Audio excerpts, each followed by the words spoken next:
Imagine a world where every memory is stored, edited, and controlled. In this AI memory archive sci-fi dystopia, one man uncovers the truth beneath a perfect society and faces an impossible choice: erase the past and save the future, or unleash the truth and watch civilization burn. This is a story about truth versus control and what happens when memory fights back. The sky above the capital city of Synaptia was not a void of space, but a swirling nebula of violets and bruised golds, casting a perpetual twilight over the spire of reflection. Here, the air hummed.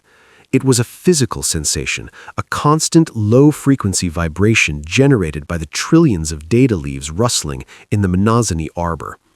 These were not organic timber, but translucent, silica-based constructs that towered kilometers into the atmosphere, their branches glowing with the pulsed light of stored history. I am Vaelis, a Level 5 dendro-archivist, known colloquially as a pruner. My resonance scythe, a tool of delicate harmonic frequencies, hung heavy at my hip. My duty was simple: maintain the integrity of the collective consciousness, remove the rot, polish the joy, ensure the history of Ethelgard remained pure.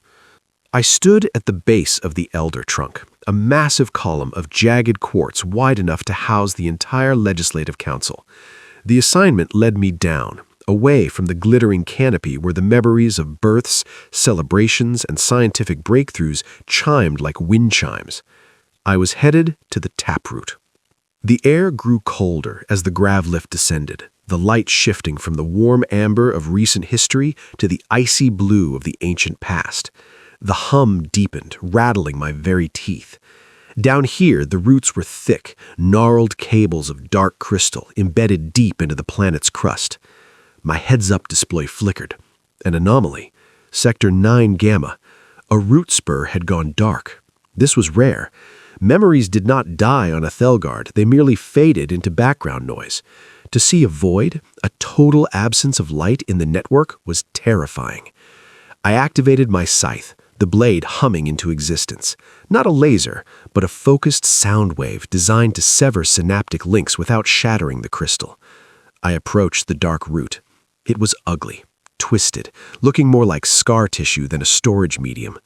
I reached out with my sensory gauntlet, expecting static. Instead, I felt heat. A burning, furious heat emanating from the cold stone. I touched it. The feedback loop was instantaneous. It bypassed my suit's dampeners and slammed directly into my neural cortex. There was no gentle introduction, no context, just noise, screaming. The sky in the memory was not violet but choked with black smoke. I saw ships, great, jagged monoliths of obsidian descending upon a city that was not made of crystal, but of flesh and bone. I felt the recoil of a weapon in my hands, a weapon I did not recognize. I looked down in the vision. My hands were coated in a blue fluid. Blood, but not Aethelbodian blood. This was the blood of the precursors. The vision shifted violently. I saw the trees being planted. They were not grown. They were dropped as spears from orbit, impaling the planet, drinking the life force of the population to fuel their initial growth. The harmony, the song of our people was not a natural evolution. It was a jamming signal. The trees were designed to overwrite the screams of a dying civilization. I gasped, tearing my hand away from the dark root. I fell back onto the cold grating of the maintenance platform, hyperventilating. My scythe clattered to the floor. The silence that followed was heavy, judging. The official history stated we arrived on an empty world, a gift from the cosmos.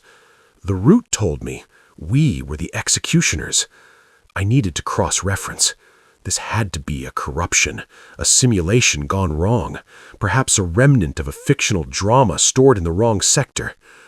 I ascended rapidly, bypassing the mid-levels, heading straight for the archive spire. The city of Synaptia looked different now.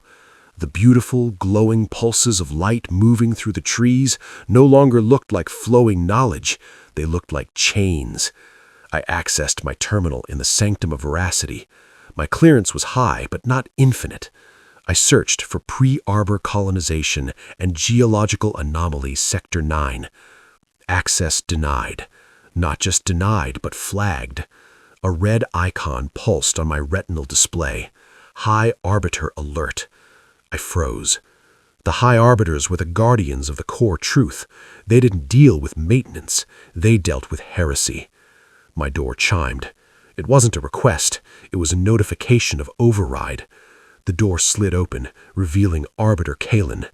He was tall, his robes woven from fiber-optic threads that displayed shifting scriptures of law. His face was a mask of serene, synthetic perfection. He didn't look at me. He looked at the data stream on my monitor. "Vaelis," he said, his voice sounding like it was coming from everywhere at once. "You have ventured into the rot. We warned you about the instability of the deep roots." He walked into the room and the temperature seemed to drop 10 degrees. I stood my ground. That wasn't rot, Kalen. That was a memory of war. Kalen smiled, a sad, patronizing expression. "War is a concept we transcended. What you saw was a nightmare, a purge of the primitive mind. Give me the coordinates and we shall excise it." I knew then. If I gave him the coordinates, the root wouldn't be fixed, it would be shattered. The evidence would be dust, and likely, so would I. I grabbed my scythe. Not to fight. Violence was difficult for us to conceive, but to escape. I triggered the emergency lockdown on my console, blinding the room with a strobe of high-intensity data light. Kalen shielded his eyes, his composure breaking for a fraction of a second. I ran. I sprinted through the corridors of the sanctum, the walls pulsing red. The city was waking up to the threat. Drones, silent and silver, detached from the ceiling of the Great Hall. I didn't head for the spaceport. I couldn't leave the planet. The truth was here. I had to go back down. But not to Sector 9. I had to go deeper, to the prime taproot, the source of the entire network. If the war was the foundation, the prime taproot would hold the command codes. The chase was a blur of neon and terror. I vaulted over railing systems, sliding down the maglev tracks, the wind tearing at my suit. The drones were gaining, firing stun pulses that numbed my limbs. I needed a distraction. I raised my scythe and slashed a passing data conduit. A minor history node, the era of blue flowers, exploded in a shower of sparks and fragmented images. The confusion in the network bought me seconds. I reached the maintenance hatch for the core. It was sealed with a biometric lock that required a council signature. I didn't have a signature. I had a resonance scythe. I tuned the frequency to the resonant pitch of the door's alloy. It screamed, vibrating violently until the locking mechanism shattered. I tumbled inside, sealing the blast door behind me just as the first drone slammed against it. The core was not dark. It was blindingly white.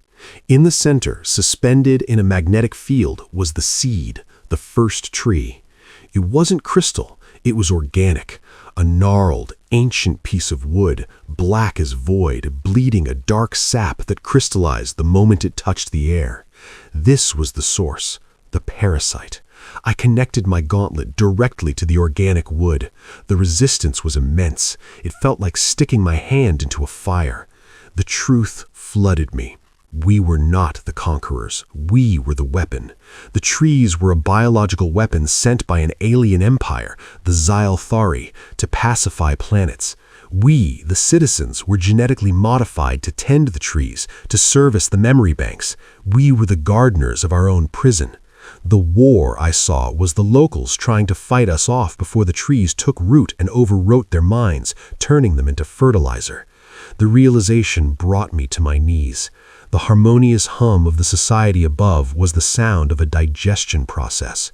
The door behind me began to glow orange. They were cutting through. I had minutes, maybe seconds. I looked at the seed. I could destroy it. My scythe, set to maximum dissonance, could shatter the organic core. The network would crash. The memories, the culture, the science, the art, the lies would vanish. Aethelgard would wake up with amnesia, free but empty. Or I could graft the truth.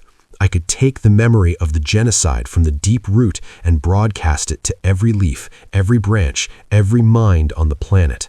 I could force them to remember, to see the blood on their hands. It would cause chaos, civil war, madness, but it would be real. The blast door gave way with a deafening screech. Kalen stood there, flanked by heavy enforcers. "Step away from the seed, Vaelis," he roared, his serenity gone. I looked at him, then at the black wood of the seed. I adjusted my scythe, not to destroy, but to amplify. I slammed the tuning fork of the blade into the soft black wood. The hum changed. It shrieked. A dissonant, ugly, beautiful chord of truth shot up the trunk, racing toward the canopy. Kalen screamed as the new memory hit him. Above us, the violet sky turned red. The song of the trees stopped, and then, for the first time in 1,000 years, the planet began to scream. If you were forced to choose, erase the past or reveal the truth, what would you do?